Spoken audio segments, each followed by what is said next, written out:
estate investing. I moved back home to Altoona, Pennsylvania after being away for 10 years. And during that time that I spent a decade in Florida, a lot of things started happening back home. And I started seeing positive development. And if this town is going to fix itself, one of the key players in that is the real estate investor. The people that are willing to take risks with their time, with their money, with their energy to fix up the dilapidated, forgotten about properties in Altoona. So last year when I was introduced to Brenden Goldizen, who was flipping properties. Bedroom number 2.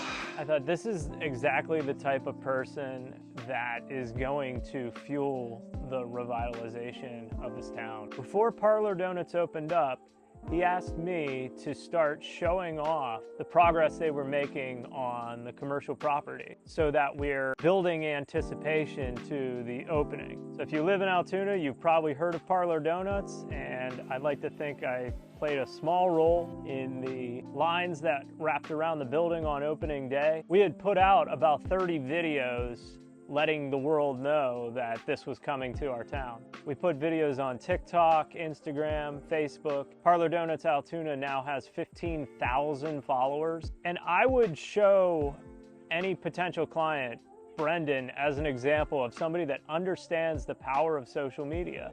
You have a marketing budget to let the world know about your business. Where is that money best spent? In my humble opinion, pound for pound, you can't beat organic content on social media.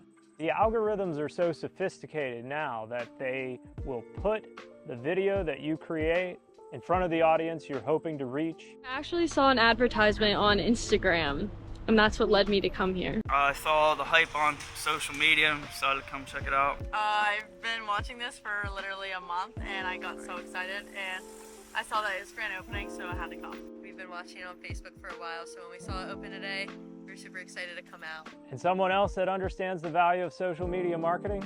Charlie's Tree Service. They are the sponsor of today's video. Travis DeArmond and his crew have been the sponsor of a number of my videos. We live in Central PA. Our trees are beautiful. It's one of the reasons we love it here, but they also create a lot of headaches for homeowners and property owners.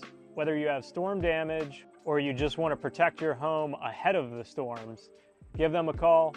They work fast. They do an amazing cleanup job. And if you do call Charlie's Tree Service, please let them know that you saw this video. Brenden! Hey! I've had the opportunity to tag along with you for, now it's been like over a year now. It has been. Everything, what a ride. I know, right? What a ride. Everything from you buying a house and transforming that to buying this commercial space. What is your day-to-day like now at Parlor Doughnuts? I would say on average I do, physical time, probably between like 8 and 10 hours a day at Parlor. And honestly, that it's a brand new business, right? We opened in January of 25.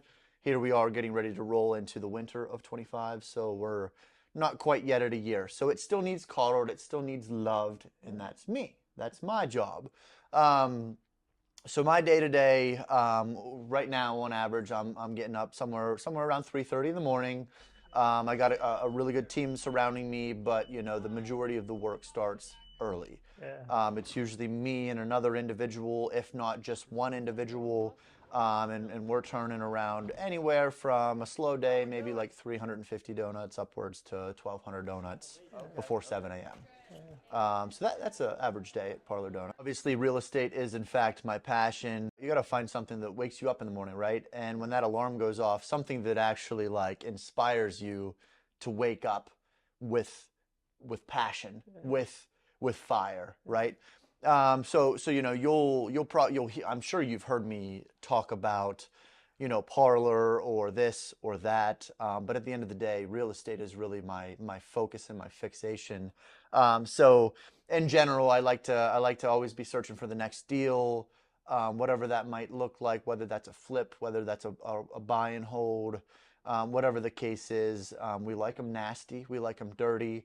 Our philosophical process over on the real estate side is if there's no human feces in it, we don't want it. So there's got to be some poo in it. And our most recent acquisition is the Belmead Motel. I'm extremely excited for that one, just because of the stigma that it has developed. If you live in Altoona or are in that 15-mile range, you probably have heard, or if not, have stayed at the Belmead Motel.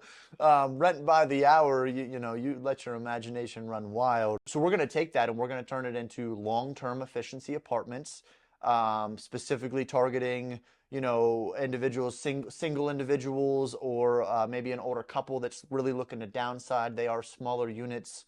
But the moral to the story there is we're taking something that has such a bad negative stigma in the community and turning it into something beautiful that the community can be like, hey, that's cool. Yeah. I live right down the road from that, and it it houses some good people, right? Yeah. That's the goal. That's the key. Nice. So, long before you got into real estate, where'd you grow up? I grew up in a beautiful little town named Everett, Pennsylvania, about 30 miles north of the Mason-Dixon line. Yeah. And what was your childhood like?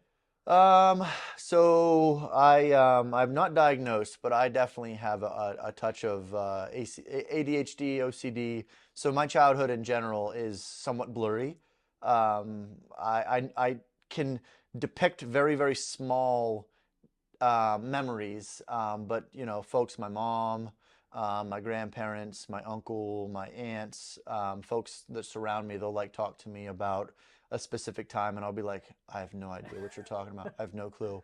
But in general, I grew up. My mom and dad were never married. They had split when I was young, which some folks will look at that and kind of have a little bit of a victimizing approach to that. I'm very, very grateful for the way that I grew up. I got to watch my mom just kind of bust her tail, working multiple jobs. My dad, same thing, just, busted his butt. He was a union insulator. Really, really liked to work with his hands. I like to think that he and I absolutely share a very, very, very strong strand of DNA. And if that is the case, he probably wasn't a very intelligent man, because I am also not that inclined on the intelligence scale. But we know how to work, and we know how to work hard, and we'll outwork anybody in the room, which I feel like is what sets us apart. So he, his goal was to create a farm. He wanted a farm, and he was well on his way to succeeding. At one point, we had 25, 30 head of beef cattle, some pigs, chickens, cats, dogs, mice, ducks, you name it, we had it. So, my summers were throwing hay bales up into the loft and learning how to show cattle. I did 4-H for 12 years. Wow. That probably kind of set me up for, and again, in the moment, you don't understand what it's doing for your subconscious mind. Yeah. But here we are, almost 2 decades later, and he really allowed me to buy my feed, to buy my hay, to recoup that profit at the end of the year whenever you would sell your beef cattle at the fair. And I really think that set me up to kind of like numbers and like finances. I really enjoy that. I like being able to take a dollar bill and turning it into 10. There's something about that just blows my mind. Yeah. So, when did you've told me the story about your first endeavor with real estate. It was after your dad passed. Can you tell me about that? He passed away. I do believe I was either 20 or 21. And he still had the farm. I still have the farm, right? There's no animals on it, unfortunately, but the barn is still there. And he had a home up on top of the ridge that looked over, had a beautiful view, and the 2 mobile homes. One of those mobile homes is one that I grew up with him in. And those 2 mobile homes are now no longer existent. I burnt them to the ground and got rid of them. So he left me with a little bit of a mess, and I was, I was his only child, so it's not like, I had folks that I could lean on to really help me figure out that position. It was something that I kind of had to navigate on my own. And one thing that I took away from that is the game, the quote unquote game of real estate. Those 2 mobile homes now, well over a decade later, I've quote unquote flipped those. learned all of the permitting, the specs, the engineering, the architecture. You know, a mobile home is 100% different than a stick built that you build on top of a concrete foundation, right? So, you know, it really, I divulged into the game of real estate, not knowing what I was doing at that time was going to turn into such a passion. I absolutely love taking something that is debilitated or dilapidated and turning that into new. I don't know why, but man, does that resonate with me, and that is exactly what I like to do. Yeah. So. Did you know about, I guess, like the financial ends of real estate, the benefits? You know, like people invest in certain things. People can buy stocks. People can, you know, there's any number of investments you can get into. What did you know about renting a property to somebody? What did you know about like appreciation and adding value? What did you know about that? Not a darn thing.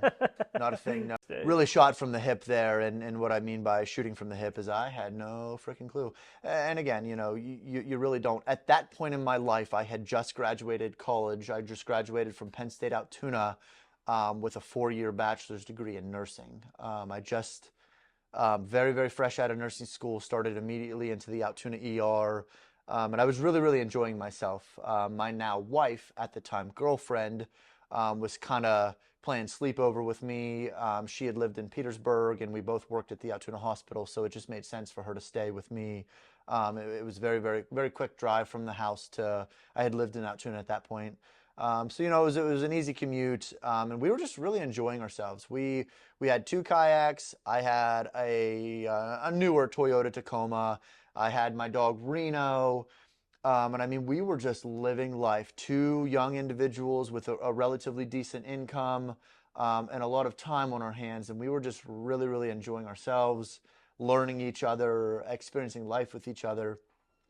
And then my dad passed away, and that really, that set me on a much different path. You know, up until that point in my life, I had made some choices, not some like extremely negative choices in high school, but choices that really set me on a trajectory that I wasn't that individual that had my plan from point A to point B.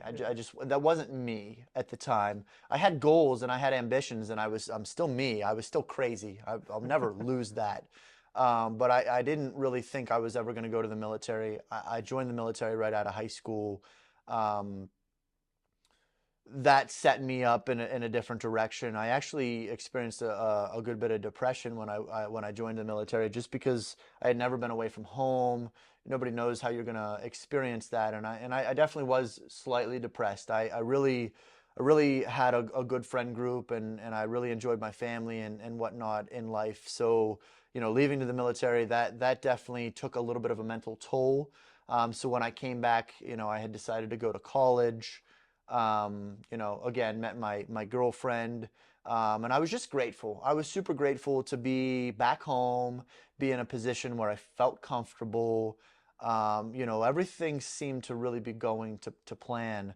And then, you know, obviously my dad passed away, which left me. I say left me again. I'm not regretful for any situation. Would I rather have my dad back all day, 100%. But I also believe, you know, what doesn't kill you makes you stronger, right? And it really, it did make me stronger. At the time, I became very angry. I thought that I was walking this path by myself and nobody was there to help me, which was completely wrong. You know, in that moment, you know, I obviously didn't understand, but when I look back, there was a lot of folks surrounding me that wanted to help and support me. But man, it really dove me in, like it just set my brain on fire.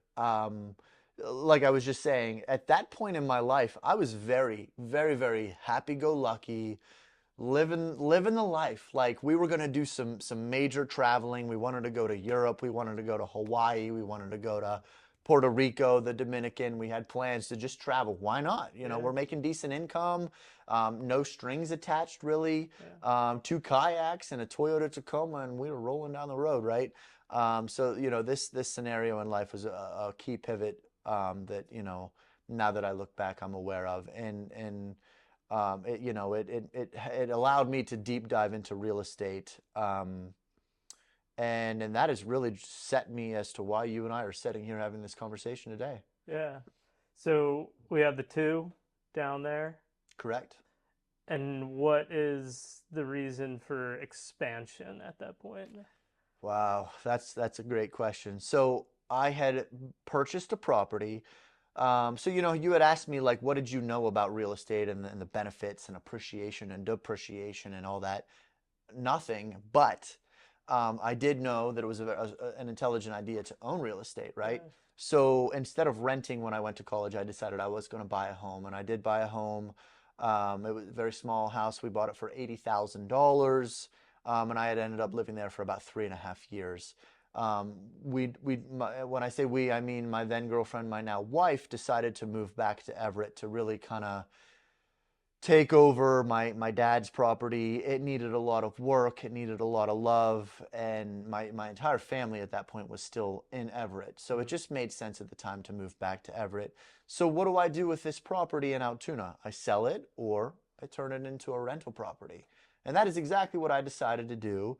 And that right there, between those two mobile homes and that single family home in Altoona, it took a good 12 to 18 months to truly deep dive on those numbers, really acknowledge where I was at, what I was doing, and then tax season rolled around and I started reading a little bit about like the true benefits of real estate, and I was like, wow, I want to do this again and again and again. And again, my then girlfriend was like, dude, you're crazy. Like, I don't know anything about this. That's scary. Let's no, let's not do that. And I was so fixated and I was so motivated. I was like, babe, we got to do it. You got to try it. Let's do it. Let's go get you one. I want you to truly feel what I'm feeling. Yeah. So we did that. We went out, we bought a duplex. We still own that duplex. It's a beautiful home. We did some small renovations to that one, nothing crazy, just some cosmetics. At that point in time, we might have been, I don't know, maybe 23 years old. Yeah. And then very quickly, you know, within 9 months, she started seeing and was like, oh, wow, okay, this is cool. Yeah. It's not something that's like, oh, hey, cool, I'm going to retire in a year. Right. Not at all. But if you look at the big picture and you really step back and you evaluate where you're at and where you want to go, you know, it's wild. Yeah. It's humbling. It's a lot of things. And she was starting to get the vision, get my vision as well. And she's like, I'll never forget it. She says, okay, babe, you can do it. And I'm like, thank you for your approval. I wanted that. And since then, you know, that's been a decade. And I think we have around 30 doors, short-term rentals, long-term rentals, efficiency apartments, 1 bedroom, 2 bedroom, 3 bedroom, penthouses. We call them the penthouses, mobile homes. We still have some acreage. We have an accumulation around 160 acres. Majority of it is commercial use. And we have some future ideas down the road, long-term down the road. And then of course now we're standing in a commercial space, sitting in a commercial space that has become Parlor Doughnuts and Rail City Realty. Yeah. Which is awesome. Who are you, I guess, paying attention to, learning from? I know you have Grant Cardone as one of the influences. Is that who you're like watching that's 10 years ahead of you with like, oh, the vision and the goal, like I'd like to get to that level? Who are you looking at saying, I want to be like that? So you did say Grant Cardone. Grant Cardone is what a one-of-a-kind gentleman. Not only does he walk the walk, but he talks the talk. I mean, he is, if you watch him on social media, he's a very arrogant individual. And to be fair, I mean, he's earned that, right? Yeah. I mean, I think his last net worth check, he was upwards around, you know, 400 million. Yeah. I mean, you know, he did not come from money, right? But money will come from him is the quote out there. So I do watch him. I really like the energy that he brings. I'm very, if you've ever been close to me, you'll hear me talk about energy. Yeah. Energy is everything, right? Money is energy. Time is energy, right? All we are is, and this is my philosophy, this is my opinion, all we are balls of energy walking around. And the beauty, at least in this country, and the US of A, we get to choose how we utilize that energy. And I like to bring folks that have high energy into my sphere, especially those that I like to think that I look up to. Yeah.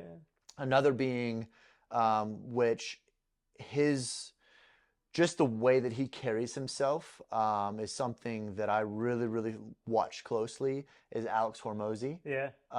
Super good dude. Just a down-to-earth, genuine freaking genius. Yeah. Love listening to him talk. And recently I've been getting a little bit outside of my norm. Cody Sanchez. Have you ever heard of Cody? Yep. She is a ball of fire and a force to be reckoned with.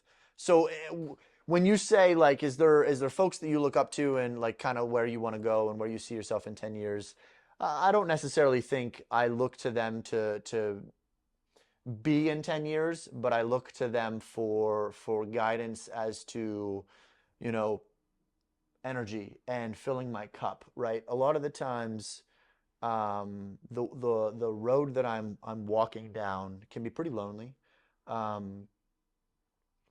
You think you know somebody, and you think an individual or somebody is there to love and support you, and unfortunately sometimes you have direct observations of the polar opposite. So it's tough, because I'm a lover of people and I love humans, and we are just, what an incredible species, a race that we are. But at the same time, you know, you got to be very careful.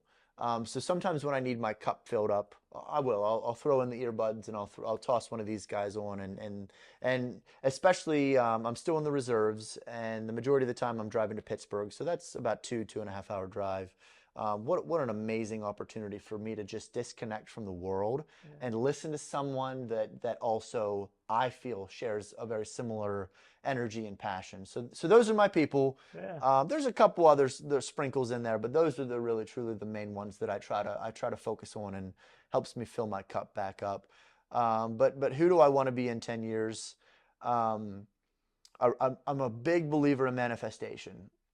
I did a visionary board is what they're calling it, but I did it in paper form, and I did this about 5 years ago. I got to let you read it sometime. Yeah. It's weird. It's super weird.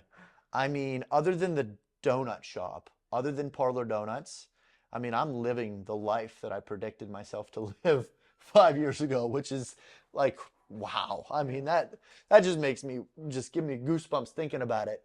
So I'm a big believer in manifestation. You know, whatever you want to do with the energy that you have in your mind, body, and soul, figure it out. Figure out where you want to go, and go do it. Go do it. Yeah. It's so simple, but so complex. Yeah. So I've had the opportunity to see some of the transformations that you've created in Altoona, houses that are left for dead. welcome to the cat house. Recall, this was a beautiful seating area, a few hundred pounds of mouse poo, new living space, moisture was just falling in. You have beautiful French doors, your dining room as you flow. And you're up to 30 plus of these? Yes, so our flip number is well over 10. Yeah. And a flip is in the investing world is not a buy and hold property, not something that you buy and then you hold it for multiple years. It's something that you purchase, you renovate, and then, you know, typically you sell it to a homeowner within 12 months, right? So it's, you know, in the eyes of the IRS, that is considered kind of like a W-2 income, right? It's short-term capital gains, taxed differently, right? Yeah. So we're well over 10 with flips, and then our doors, in our rental portfolio, we're around 30. Yeah. Yeah, and you know, we did have a couple more, but we've sold a couple. And, you know, as you evolve in the real estate space, a lot of folks, they'll start in residential, like mom and pop investors, and then they'll eventually get to commercial. There's definitely a pattern there. Yeah. I'm obviously kind of divulging into the commercial space. There's multiple different angles and avenues as to why folks do that. But yeah, as I'm getting older, because I am, my body is definitely getting older. My brain, and not only that, but we're definitely, we're in the season of babies now as well. My oldest is 11, my second is 19 months, and we just had a baby a couple weeks ago, little Lenny. So you know, my mind is also shifting. I am, again, such a humbling experience to see these kids grow. Like, wow, it's scary to watch them because they act like me, and that's scary. Whew, buddy, that's scary. But also, you know, a very, very humbling process. So, you know, again, the goals, you know, maybe when we do this again in 5 or 10 years, things are probably going to look so much different. So I better go back to that vision board. Altoona, Yes. good market to do this in? Oh my heavens. So you're gonna get so much feedback if you just ask the question. Anything. Is it a good place to live? Is it a good place to invest? Is it a good place to open up a business? Is it a good place to raise my kids? Is it a good place to send them to school? There is just so many different answers. Yeah. Everybody is so different, which is, I love that. I absolutely love that. That means there are so many different perspectives, and the diversity level in Altoona, Pennsylvania is just so great. And it is. And to me, Altoona has been, I am so grateful for this area, for this market. It has allowed me so much learning, living life. I mean, the hole in the wall bars that my then girlfriend, now wife, has, you know, whenever we, again, back to nursing 101, we're both working at UPMC Altoona, and it was kind of our goal, like, we would hit one dive bar a week, every single week, and we'd eventually get through them like within a year or two. We never got through them, right? Life put us on a little bit of a different path. But there's just so much to experience here. So Altoona has been very, very good to me, and it has been a great market to invest in, to grow in. I mean, prior to COVID, interest rates were just stupid. It was basically free money. Things are not that way now, but it's still such a viable, profitable market if you just put the work in. Yeah. So that's what I'll leave that question answered with. If you're willing to hustle, Altoona, Pennsylvania will be great to you, for sure. Very well said. Parlor Doughnuts. Parlor Doughnuts. we began, you brought me here last summer. I did. Why Parlor Doughnuts? So my father-in-law, he reached out. I do believe they were in Nashville, Tennessee, and they had experienced a Parlor Doughnuts. Definitely different than this location, but still very similar in attributes and morals. And he's just like, this donut is insane. Like, you got to try it. And my wife is like, you know, that's his baby girl. She's like, oh, we got to go try a donut. She Googled it, tried to find the closest one. There wasn't one close to us. There was one below Myrtle Beach in Pawleys Island. And we frequented to Myrtle Beach, nice destination to just go debrief for a little bit. And it was about a 35 to 40 minute drive below Myrtle Beach. And I'm like, no, I'm not doing that. No, a donut's not worth that drive. Yeah. Well, we get there, and of course, wife wins. She's like, all right, we're going. I'm like, okay, cool, here we go. So we take a little trip down to Pawleys Island. As you're driving up, it's right along the main strip. And Pawleys Island in general is very private in regard to beach towns. Very, very private. Just a really cool little beach, little little coast town. So the setting in general is private, personal, very intimate. Yeah. As you're pulling up, they have an eagle over their archway and a beautiful walk-in. So as I'm driving up, like, I'm already screaming patriotism, and I'm like, holy cow, that's cool. So we get there, we walk in, you walk in the door, you open it up. I mean, they had just this tethered, old American patriotic flag hanging frickin' ceiling to the floor with some leather furniture, just a beautiful setting, amazing, beautiful woodwork. So I immediately went up and I asked for the manager, and the manager came out, and I'm like, I want to talk to the owner. And they're like, no. And I'm like, that's fair. How do I get a hold of the owner? And they kind of gave me some tips, and I did. And the owner then was like, hey, you're in luck. They just started franchising. It's pretty, it's very, very new, and it's a very small team. So like, give them a call. I did. I didn't tell my wife any about this yet.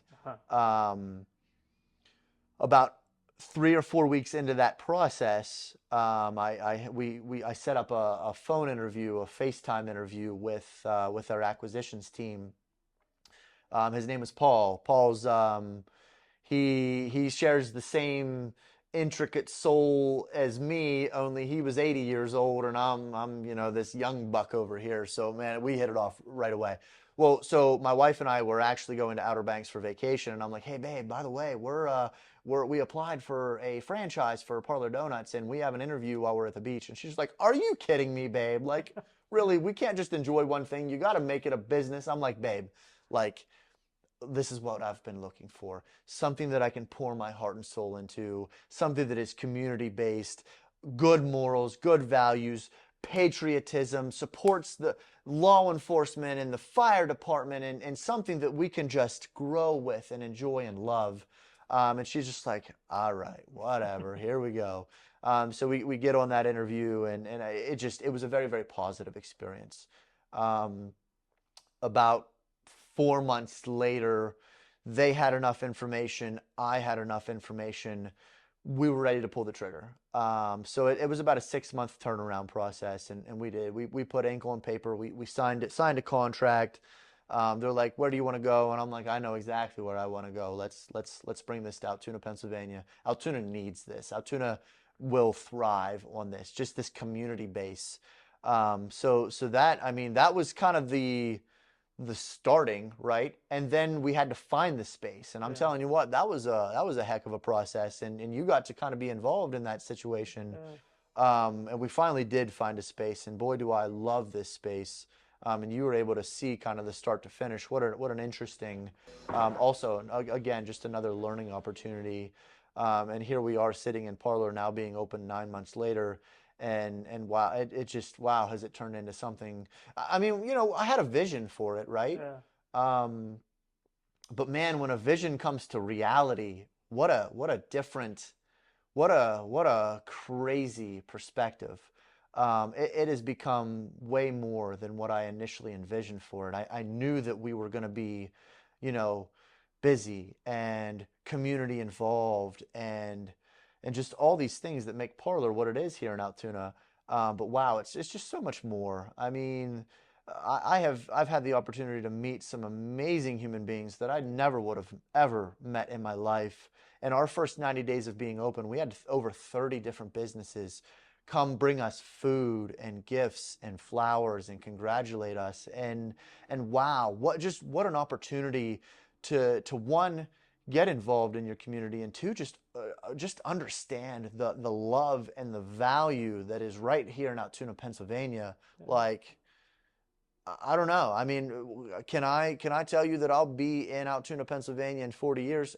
Maybe not. But either way, Altoona will always now be my home. I mean, this is a beautiful spot. Beautiful, beautiful. So that's Parlor Doughnuts. Does it feel like you became hometown famous with the opening of Parlor Doughnuts? I wouldn't call it local famous, but I definitely, my aura of people out there is greater. I mean, I can just think of some folks off the top of my head that, again, I would have never known otherwise. I mean, I can think of one individual. I mean, well, he knows who I'm talking about too. Big, burly dude, thick beard, like just such a good dude. I mean, like I never would have met this individual. And I mean, he is like if I needed something in a heartbeat, this man would be here for me, and I would be here for him. And like that's just insane. Yeah. A donut shop did that, right? So I am forever grateful. And if we call that being local famous, whatever, you can put any form of stamped hashtag on that. But at the end of the day, I think really what it is just, again, enabling, facilitating a space for people to come enjoy be positive, be happy, leave your politics at the door, come in, have a good time, meet somebody, network with somebody, connect with somebody, like make this community better. Altoona, Pennsylvania is a steeple in Pennsylvania, and people need to get behind that because it's a fact, and I'm grateful to be a part of that. Yeah. So. Yeah, I mean, when you were building this place, and obviously when you think of like franchise restaurants, I would have never thought there's going to be farmers markets. There's going to be open mic nights. That you're going to be hosting all these different events. It is more of a gathering place than just a drive-through. Absolutely, and the reason behind that, and I will say to caveat from that, my team. I mean, the team that surrounds me here at Parlor in this building. I mean, wow.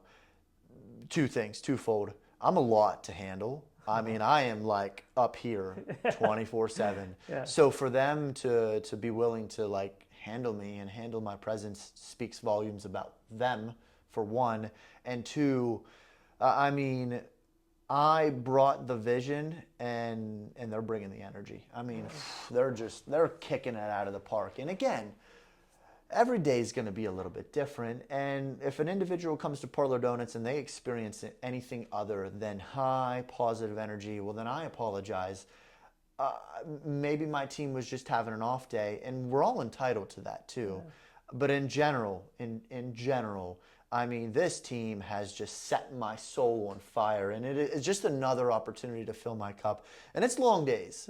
Some weeks I put in over 70 hours just because it is what it is. We are providing a gathering space. We are facilitating a community space, and that takes a lot. My dear friend Rachel, sitting over here in Rail City Realty, I mean, she's just tagged along with me and like has been another steeple in this community and has embodied and encompassed that community feel and perspective. And that does that. I mean, that's an overwhelming experience in its own. But we now owe it to our community to continue allowing the opportunity and facilitating the opportunity to thrive, whether that be a farmer's market, an open mic night, our vendor events. My heavens, these vendor events, like we did not at all plan on these vendor events becoming what they are. But I mean, my heavens, we have upwards of 40, like we're going to be tacking 50 vendors in a relatively small area, and it's tough because like there's not a lot of parking. Thank heavens we have amazing neighbors, Fisher Auto and Altoona First and Mansion Park, like amazing neighbors that are allowing us the opportunity to facilitate these gatherings, because I mean, these folks are coming out of the woods. Like, we're having 2,000, 3,000, 4,000 people through. And at the end of the day, what's it matter? Well, it matters to get outside of your house and just breathe oxygen, breathe clean oxygen, and just meet somebody new, right? COVID really hurt the world, but really hurt our communities. It really pulled us back in and deterred us from that human connection. And that human connection can only be embodied face to face. We can FaceTime with each other, we can text, we can call, we can do a lot of things, but there's something about being able to share energy whenever you're in a room or wherever physically with somebody else. And that is exactly the goal. And my goodness, I think we're doing pretty okay. And we're going to continue to what we do. We have a duty now to continue to grow and just embody the spirit of community here in Altoona, for sure. We are sitting in your next door neighbors, Rachel's office. You and her, if we're rewriting the vision board, what are you planning on doing? Well, so that's kind of it's twofold, right? There's two roads. They're very parallel, but two roads, right? Obviously Rachel just opened up her own brokerage, Rail City Realty. I personally want to see that grow, and it will. And the reason why I'm so confident that it will is because she again brings a level of energy that is just not your common level of energy. It is more than it's just more than just being human. It is being a human that's on fire, right? And I'm not talking physically on fire. I'm talking just mentally and physically and just spiritually, just being on fire for what you believe in, right? So I do, my goodness, this is going to be what a growth opportunity. And obviously, we have Parlor Doughnuts beside, and we'll continue to facilitate and grow in both roads. But then that other parallel road is just the community aspect. Her and I are absolutely, we are yin and yang. We are two of a kind, and our uniqueness really balances each other. She really loves getting like kind of organized and deep and kind of like the root cause and all that stuff. And I'm not. I'm a visionary. I like to spew word vomit and vision and smash all that energy into one space, and then I'm on to the next thing, right? Will I kind of reflect and evaluate? Absolutely, but only because I have to. Right. If I didn't have to, I wouldn't. I would just keep on.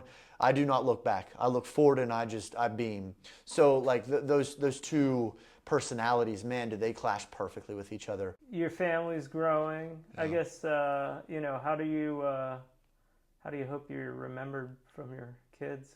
Oh man, I have my beautiful wife, who's a nurse practitioner, by the way. Right. I mean, her and I, we met in nursing school. She continued on to advance herself, and what an amazing provider she is. If individuals have had the opportunity to work with her, she's very very realistic.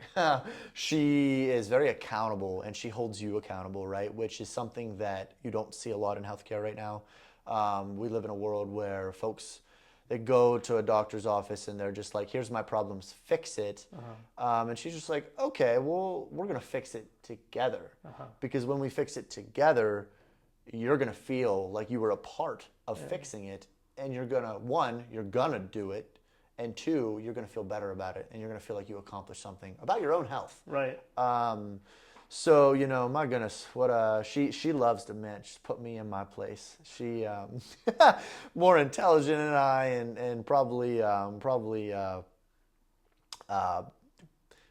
more intelligent than I. I'll just leave it at that. But yeah, so you asked what do you think my children are going to remember me for? I don't know, but I do know what I can do to attempt to kind of mold that thought is just be passionate about what I do and work hard, right? I hope that the way that I walk and the way that I talk, I'm no perfect human, but based off of my actions that my kids get to observe, I hope that they remember me as just being on the good side. Whew, being on the good side. I want to be remembered as a good human being. We came from the ground and we go back to the ground, and in 1,000 years we're all irrelevant. So live your life the way that you want to live it. Make sure that you feel good about what you're doing and how you're living, and whatever. Let the rest be the rest. And that's me. That is my moral beliefs. With no BS, dude. From the times that I've had the chance to witness you working and you in charge of a team of people demoing a house, or when the construction was happening here, I got to see you deal with problems, manage people, the work ethic you have, and the way you lead is something that's admirable. And I see your family here all the time. I see your kids.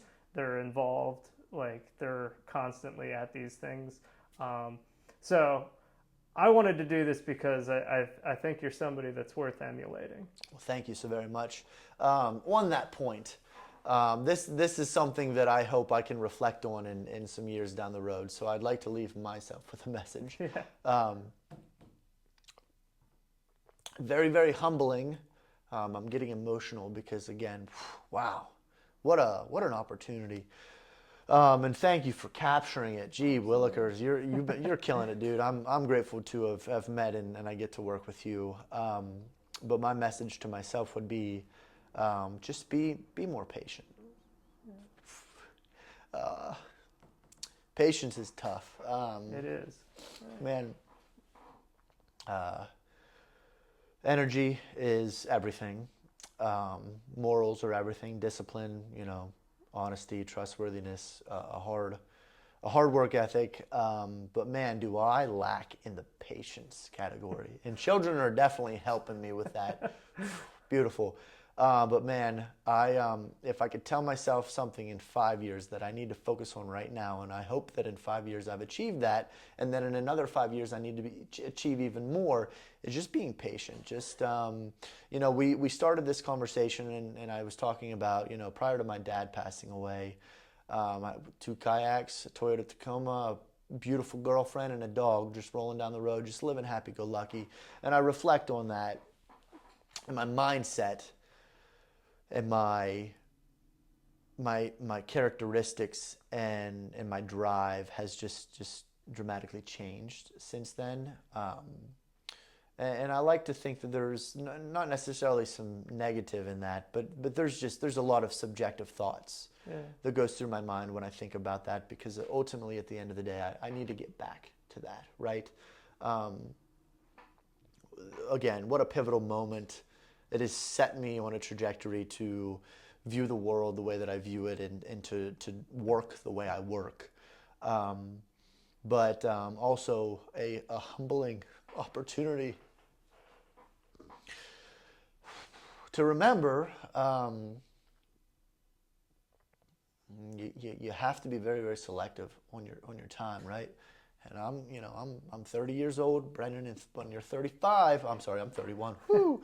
When you're 36, you have better worked on your patience, because focusing on being patient is going to, again, allow you the opportunity to just be more in the moment. Yeah. And all my hustle and all my drive, sometimes I forget to just really, truly be in the moment. Yeah. So work on that. Dude, I constantly catch myself when it's like putting in the extra hours at night and editing instead of playing hide and seek with the kids. I constantly remind myself, you're doing that work so that you could do the hide and seek. Absolutely. Don't forget that. Don't forget it. Yes. Yeah. I hope maybe, one individual out there hears this and can use this. Just stop and take a breath. And oxygen in, carbon dioxide out. I'm still a nurse. Just remember to take a deep breath. So that's me. That's Brenden. What a world.